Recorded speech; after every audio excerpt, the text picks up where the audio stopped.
Silakan duduk saudaraku. Saya membawa salam damai sejahtera dari tubuh Kristus di Indonesia, secara khusus dari Jakarta, Gereja Kristen Yesus Kristus atau Abaloh Ministry. Saudaraku, tema hari ini adalah The Urgency of Self-Control. Pentingnya penguasaan diri. Kita boleh punya posisi yang tinggi. Kita boleh dihormati banyak orang. Kita boleh bertahun-tahun menjadi sukses, tapi satu titik aja kita tidak bisa menguasai diri, maka terjadi kehancuran yang luar biasa. Saya melayani seorang pendeta, gerejanya tutup dan hubungan dengan istrinya tidak bagus dan akhirnya sekarang mereka dalam proses perceraian gara-gara penguasaan diri. Saya bertemu dengan seorang pengusaha yang memiliki usaha yang banyak, tetapi karena satu kasus dia tidak mampu menjaga kata-katanya dan akhirnya partnernya menjadi pecah dan bisnisnya sekarang perlu ditangani oleh proses hukum. Saudaraku, beberapa kali kita berpikir penguasaan diri itu uncontrollable. Yang betul adalah penguasaan diri di dalam kendali kita. Ya, Tuhan mengendalikan hidup kita, kita harus mengendalikan penguasaan diri. Penguasaan diri merupakan buah Roh Kudus yang ke-9 di Galatia pasal 5. Itu sebabnya saudaraku, penguasaan diri harus dipelajari, penguasaan diri harus dibaca sesuai firman Tuhan. Apa saja akibat penguasaan diri, bagaimana kita bisa menguasai diri. Itu sebabnya saudaraku, mari kita lihat firman Tuhan mengenai penguasaan diri. Bagaimana penguasaan diri itu ditulis oleh firman Tuhan. 2 Timotius 4 ayat 5a berkata, tetapi kuasailah dirimu dalam segala hal. And everything in your life, please doing self-control. Di keluarga kita, di pekerjaan kita, di pelayanan kita, di setiap hubungan. Penguasaan diri penting sekali. Menguasai pikiran kita, menguasai perasaan kita, menguasai perkataan kita, menguasai tindakan kita. Saya mengenal seorang pengacara nomor 1 di Surabaya. Saya aslinya Surabaya. Siapa yang dari Surabaya boleh angkat tangan? Oh, ya apa kabar Rek? Gitu ya. Mungkin Anda pernah tahu Bapak Markus Sayugo. Ya, dia pengacara nomor 1 waktu itu di Surabaya. Pagi-pagi saya ketemu dia, beliau almarhum sudah. Dia berkata, Pak Yakub, lihat tuh di koran-koran di Surabaya. Waktu itu ada Jawa Pos dan Surabaya Pos ya. Mobil pengacara nomor 1 L10NS Lions, karena beliau adalah presiden dari Lions Club.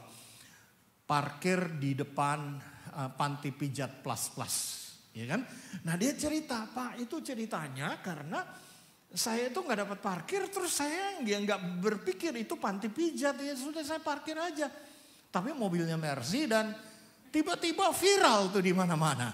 Ya memang wartawan ada-ada aja. Tapi dia bilang, Pak, kita sebagai orang yang dipandang dan lain sebagainya, hati-hati. Parkir mobil, bahkan mungkin kentut kita mesti hati-hati. Ya, karena kentut perlu penguasaan diri, betul ya? Ya, coba Anda lagi konseling begitu ya, konselingnya, maksudnya orang yang kita konseling ya, konselornya nggak tahan, prot gitu, itu langsung terjadi suasana yang tidak bagus, setuju kan ya? Ya, jadi Bapak Ibu Saudara sekalian, penguasaan diri itu dalam segala hal, ya. Mari kita lihat bahwa penguasaan diri adalah karakter yang memang dibutuhkan untuk bisa menguasai karakter-karakter yang lain. Kalau suami istri tidak menguasai diri, apa yang terjadi? Walaupun dia seorang misionaris, walaupun dia seorang hamba Tuhan, bersama saya seorang misionaris dari China, Udah 20 tahun sejak 2003 dan beliau baru dari China datang di Jakarta, lalu saya bawa pergi ke sini. Ya, saya mengenal beliau, saya menghormati beliau, tapi satu yang membuat saya itu respect sama beliau. Beliau itu tidak jaim. Jaim itu ya, wah saya orang yang kudus ya. Dan pada hari ini saya mau membuka salah satu titik kritis beliau ketika beliau gagal menguasai diri. Apa yang terjadi? Boleh misionaris hebat 20 tahun di Cina, boleh dia seorang bisnismen yang hebat, tetapi kalau tidak bisa menguasai diri dengan istrinya, apa yang terjadi? Kita mau dengar sama-sama? Mari kita sambut Pastor Martin Ciputra. Ya, silakan. Terima kasih Pak Yakob Esra. Ciao Sang Hao. Hao ya. Kalau habis hao biasanya kalau di China terus makan bakpao. Baik Bapak Ibu sekalian, pagi hari ini izinkan saya untuk boleh sharing. Saya mau belajar tadi dari kata Pak Jakob bahwa kita mau terbuka. Ya, jadi ini salah satu titik kritis saya. Tapi sebelumnya saya mau mengajak tadi sedikit Pak Yakob juga sudah membagikan bahwa buah-buah roh dari 9 buah roh itu ujungnya adalah pengendalian diri gitu, penguasaan diri ya. Yang menarik adalah diawalinya dengan kasih. Jadi diawali dengan kasih dan diakhiri dengan penguasaan diri. Nah, saya belajar selama beberapa waktu, kami melayani di China selama 20 tahun lebih gitu ya. Memang sangat membutuhkan penguasaan diri dan pengendalian diri ini. Karena satu dengan yang lain, kasih membuat kita jadi bisa menguasai dan mengendalikan diri. Dan akibat daripada sebuah penguasaan diri atau pengendalian diri itu juga kita memiliki banyak kasih dalam kehidupan kita. Nah, beberapa waktu yang lalu kami tidak merencanakan untuk pulang ke Indonesia, tapi karena tiba-tiba pandemi, waktu itu kami rencana buat sinciaan setelah udah sekian tahun nggak kembali ke Indonesia, tapi kemudian Bapak Ibu tahu bahwa ternyata ada pandemi dan China waktu itu tertutup. Nah, ketika di masa-masa tertutup ini Bapak Ibu sekalian cukup menarik karena kami juga sebetulnya nggak terlalu lama tinggal di Indonesia, jadi termasuk warga baru gitu, penduduk baru juga nih di Indonesia gitu kan. Kurang begitu ngerti banyak hal. Nah, pada saat sedang pandemi itu Bapak Ibu sekalian, kita waktu itu ada masa-masanya PPKM ya, kalau Bapak Ibu ingat. Jadi pembatasan kalau kita capek atau kita bosen di rumah kan nggak boleh keluar tuh. Kita turun ke bawah, kita naik kendaraan, lalu kita mau ke restoran. Dulu di zaman itu banyak restoran menyediakan makan di dalam mobil gitu ya. Jadi kayak balik lagi dulu di tahun 80-an, 90-an yang nonton bioskopnya dari dalam mobil gitu kan. Nah, itu menarik banget. Nah, suatu ketika kami sedang lelah, kami sedang capai, lalu istri bilang, yuk kita jalan muter deh, kan udah di dalam rumah terus gak boleh keluar, takut gitu kan. Oke, saya bilang kita keluar ya. Kita keluar dari tempat yang kita ada, apartemen, lalu kita turun dari apartemen kita ke basement bawah. Nah, Bapak Ibu sekalian, pada waktu sampai di basement bawah, ban mobil saya kempes. Nah, ini penduduk baru, warga baru nih. Untuk nyari dongkrak aja mesti buka YouTube Bapak Ibu sekalian. Karena nggak tahu ini di mana, taruh dongkraknya di mana gitu ya. Nah, waktu itu saya udah coba gitu ya untuk oke, sayang, ini kami punya 2 orang anak gitu ya, dan ada anak pertama dan anak kedua kami. Anak-anak kami masih kecil, Jeremy umurnya 9 dan Elisha itu umurnya 5 tahun.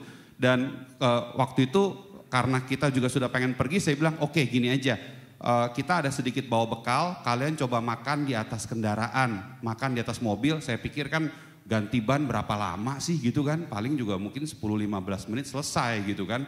Nah, mulai saya tak kasih istri dan anak-anak saya naik ke mobil, mulai nyari dongkrak. Nyari dongkraknya udah susah gitu kan. Ini mobil zaman sekarang tuh nggak tahu dongkraknya bukan kayak zaman saya dulu di bawah, di paling belakang diangkat gitu kan. Nggak dapet gitu.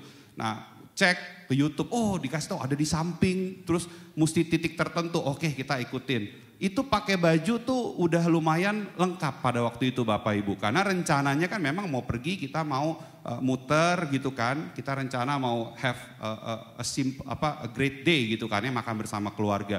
Nah, ketika kita sudah mulai nyari gitu ya, dan sudah mulai ketemu, nah yang menarik Bapak Ibu sekalian, anak-anak kita mulai rewel. Anak-anak bilang, Mulai tuh yang besar dengan yang kecil, Koko, Dede, ini gimana gitu. Terus udah gitu ditambah lagi istri aku pada waktu itu juga memang mikir ini anak-anak belum makan. Jadi udah kita kasih makan dulu, kita kasih penganan gitu kan. Kita kasih bekal, ayo makan dulu, ini Jeremy makan, Elijah makan.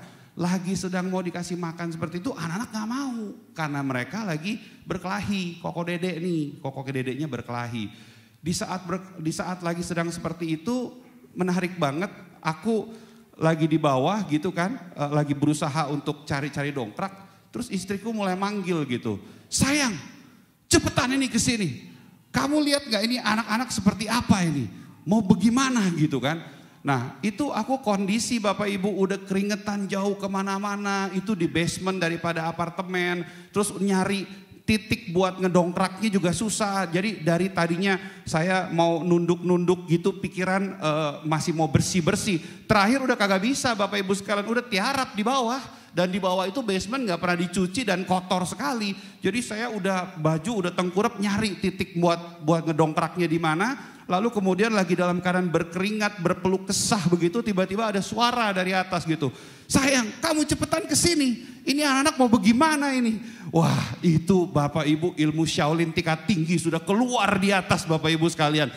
Saya udah mau membalas, paling tidak saya balas gini. Lo nggak tahu gue lagi ngapain? Emang gue lagi ke Dufan, lagi jalan-jalan, pergi-pergi. Emangnya kamu pikir saya lagi makan bakmi? Emang kamu pikir saya lagi sedang minum bubble tea atau apa?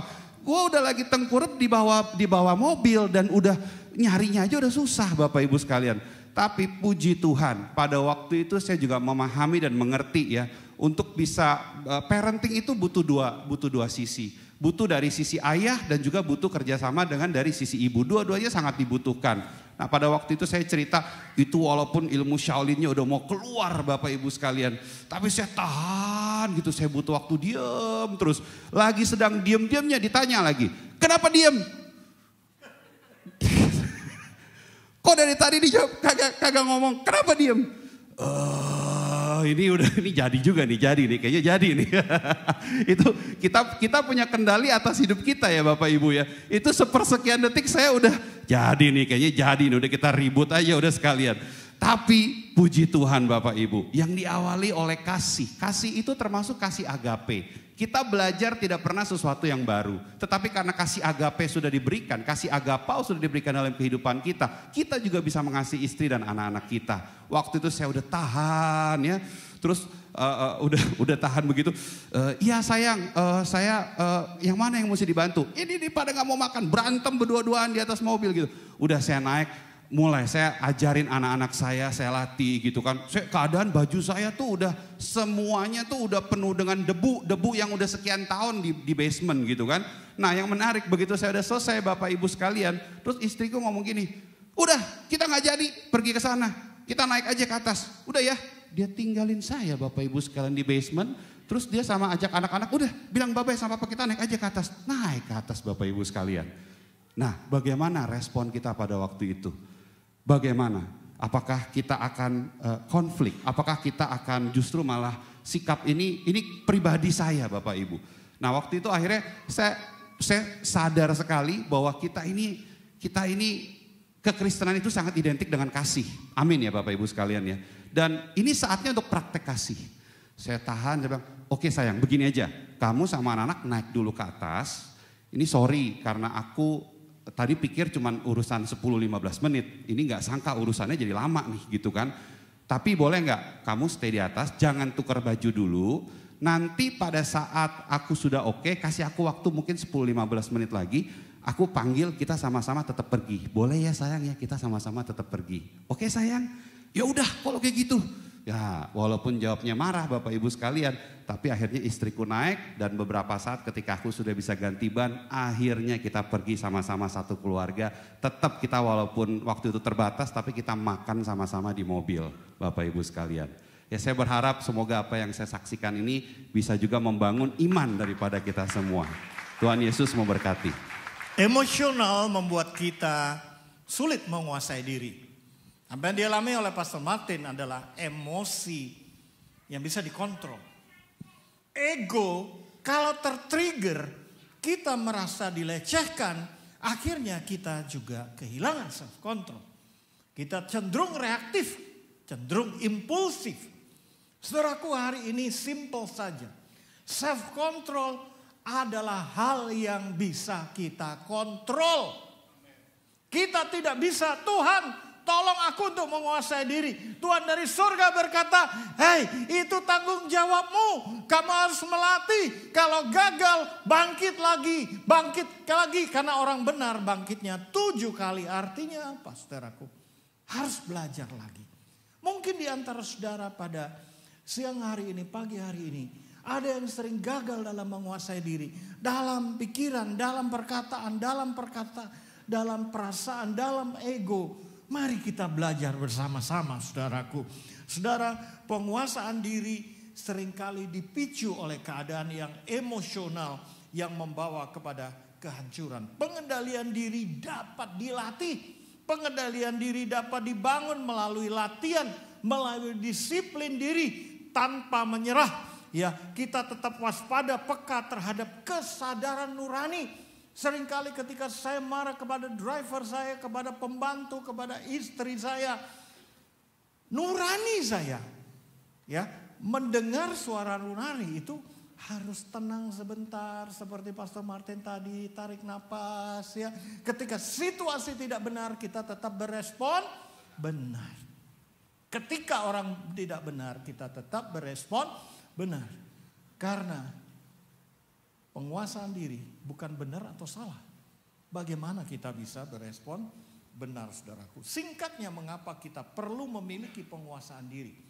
Ya, pertama, karena kita cenderung bereaksi spontan. Itu manusiawi.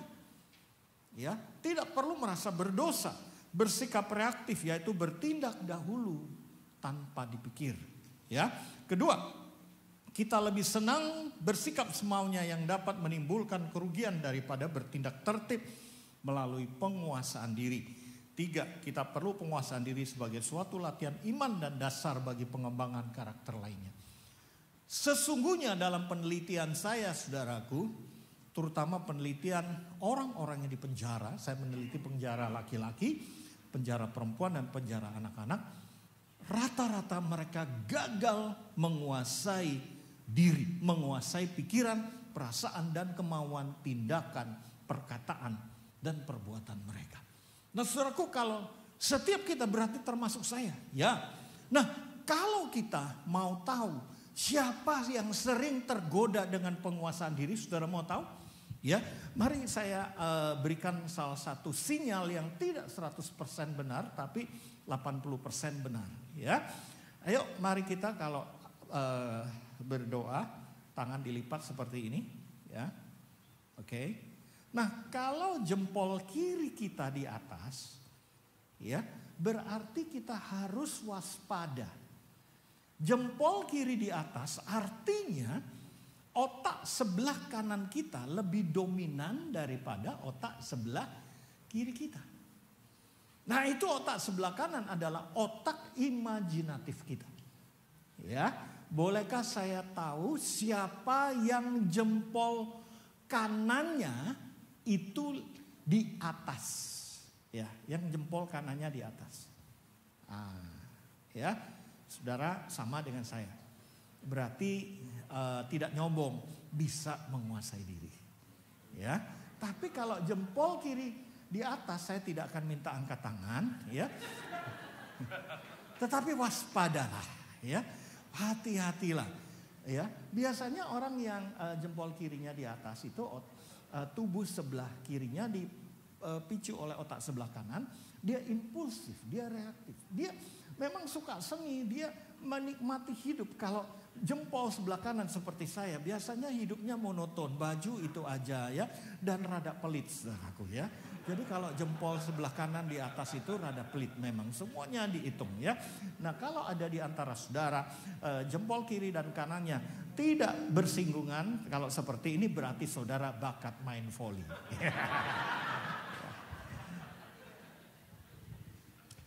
Saudaraku, bagaimana kita bisa menguasai diri? Dalam hal apa saja kita bisa menguasai diri? Perhatikan baik-baik, saudara. Menguasai diri dimulai dari perkataan kita. Dari mana? Perkataan. Orang yang bisa menguasai diri dengan perkataan, dia menguasai diri dalam karakter yang lain. Mari kita lihat firman Tuhan. Ya, di dalam Amsal, tolong dicek apakah ini salah cetak ya, 12:21. Coba dicek. Hidup dan mati dikuasai oleh lidah, siapa suka mengemakannya akan memakan buahnya. Saya khawatir ada yang terbalik ya. Apakah betul, Pastor? Amsal 18 ayat 21. Mohon maaf dikoreksi. Amsal 18 ayat 21. Hidup dan mati coba dikuasai oleh lidah atau perkataan kita.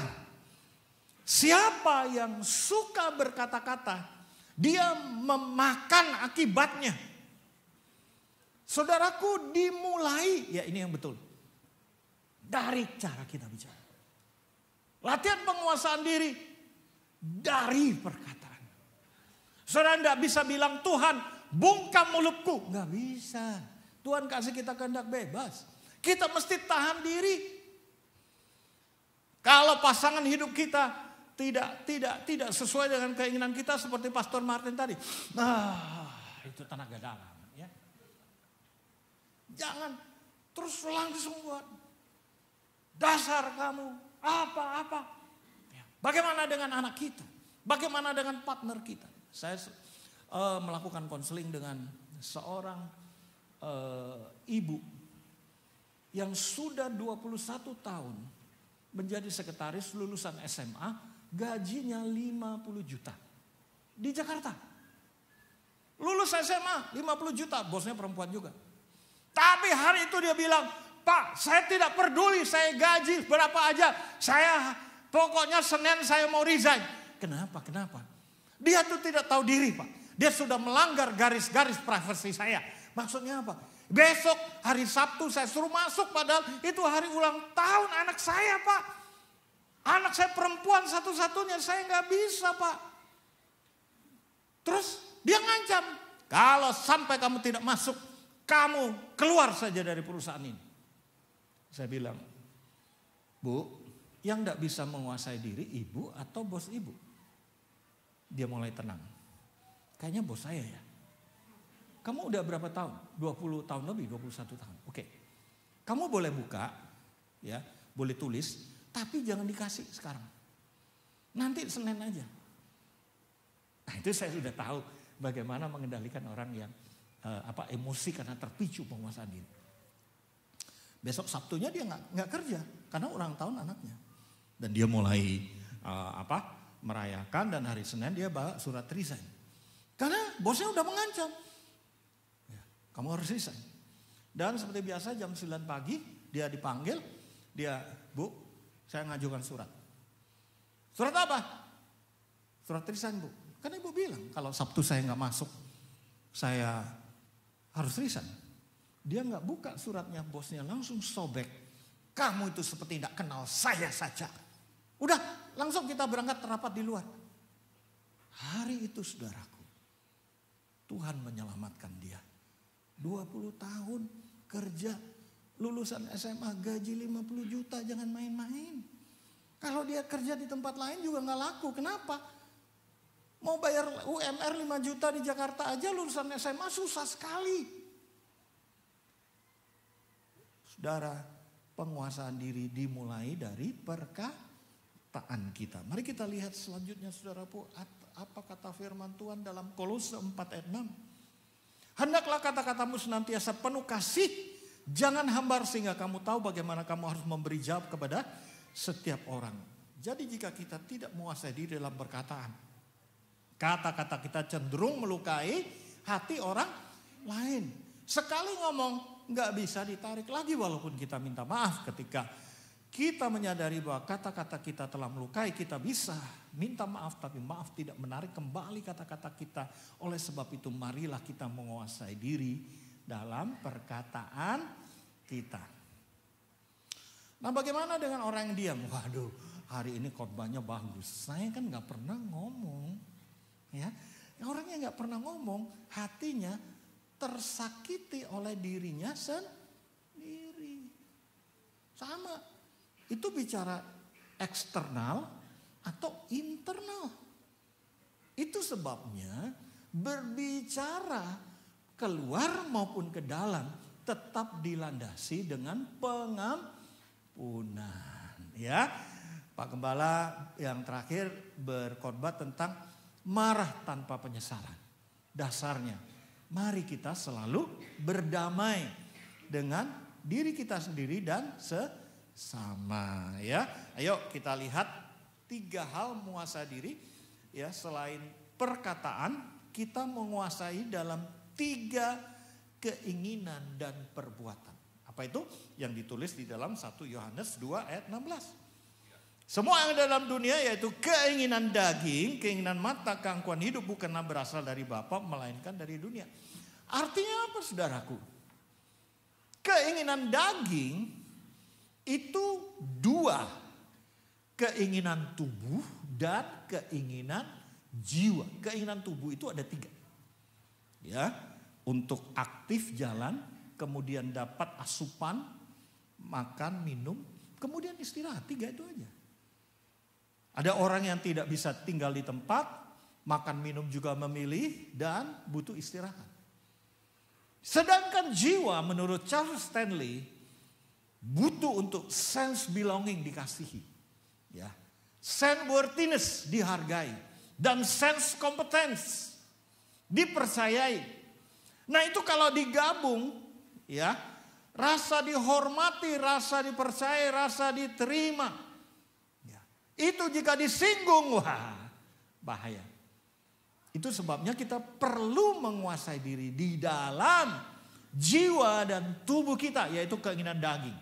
Sebab dalam Alkitab ditulis kalau keinginan tubuh saja itu body. Tapi kalau sudah flesh itu gabungan body and soul. Seperti ingin makan apa, ingin pergi kemana, ya ingin beli branded, hedonisme, seksualitas dan lain sebagainya. Itu flesh. Ya. Yang kedua, keinginan mata. Walaupun disebut itu mata jasmani, tapi mata rohani itu juga seringkali tidak berjalan dengan baik. Akhirnya kita kesandung jalan yang salah, hamartia, ya, meleset. Dan yang ketiga, keangkuhan hidup, saudaraku. Ego kita. Seringkali kita gagal dalam menguasai diri. Nah, saudaraku, ya, keinginan daging itu hawa nafsu. Hawa nafsu makan, hawa nafsu tidur, hawa nafsu untuk bikin bikin sesuatu yang aneh-aneh, ya.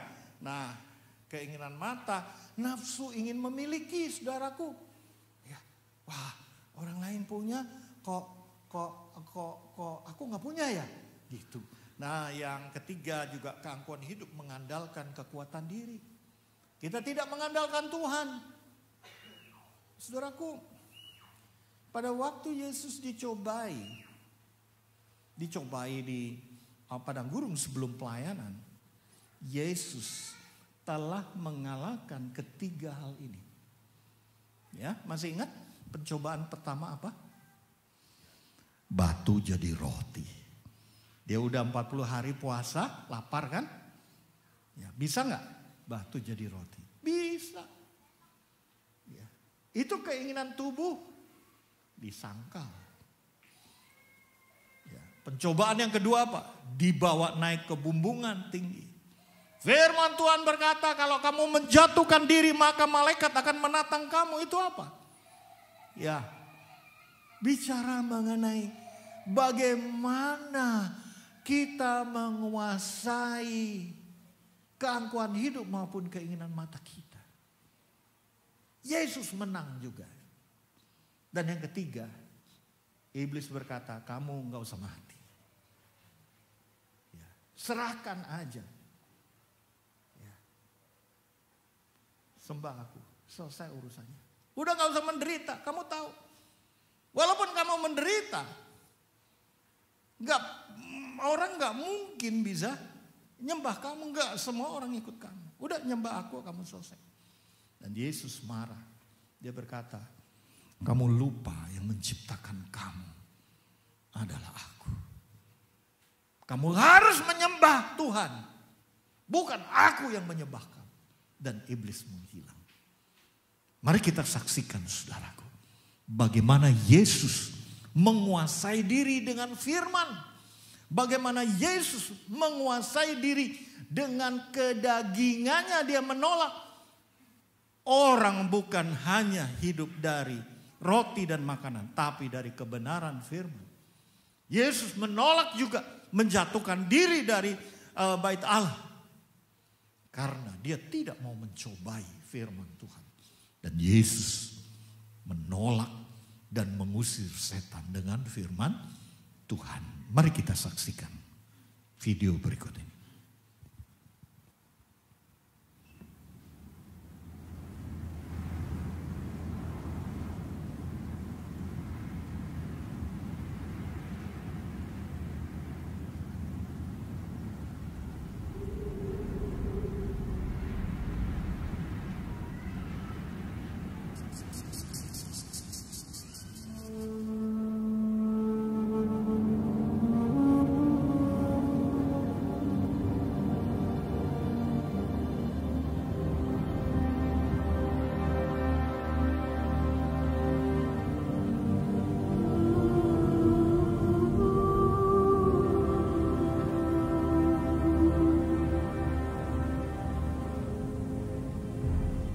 Father, I pray that you give me strength to bring to pass your will in all things that lie ahead of me. Destroy this temple, and in 3 days I will raise it up. Turn this stone to bread. Satisfy your desires. It is written, man shall not live by bread alone, but by every word. Let me see how you trust in the Almighty Word.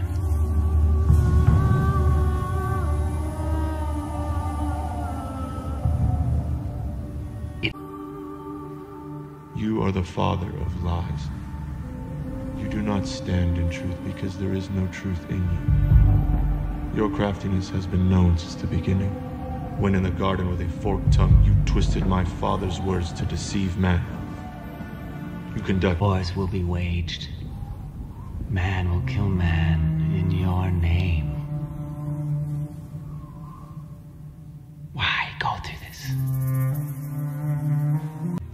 Yet you walk the earth as a carpenter. Too low is such a place for the Creator of all things.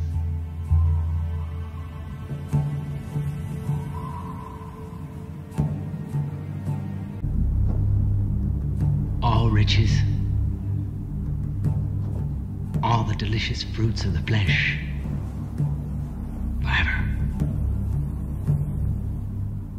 No need to suffer. created. Who was it that saw you fall like lightning from heaven? Was it not I? And it is I who give authority to those who will trample your snakes and scorpions and all the power you bring forth.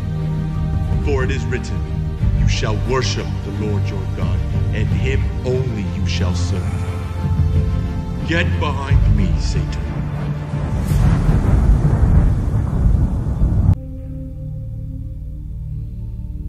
Firman Tuhan jelas pada pagi hari ini.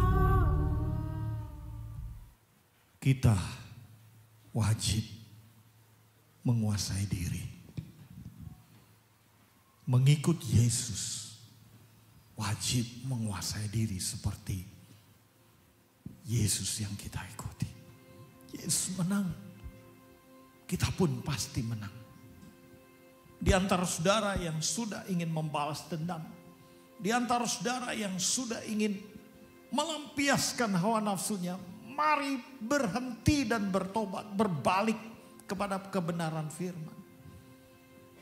Engkau menjadi lemah karena firman tidak ada dan kurang di dalam dirimu. Mari kita berespon seperti Yesus. Mengingat firman dan memperkatakan firman.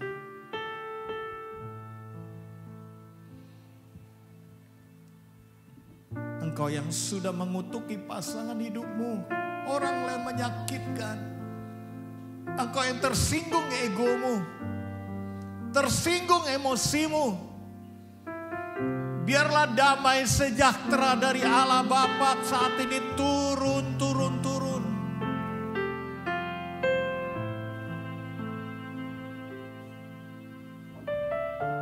Sembuhkan kami ya Tuhan.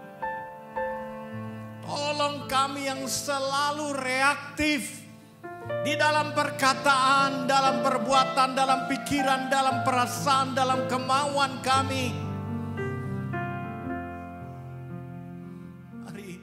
Mari berdoa dengan lagu.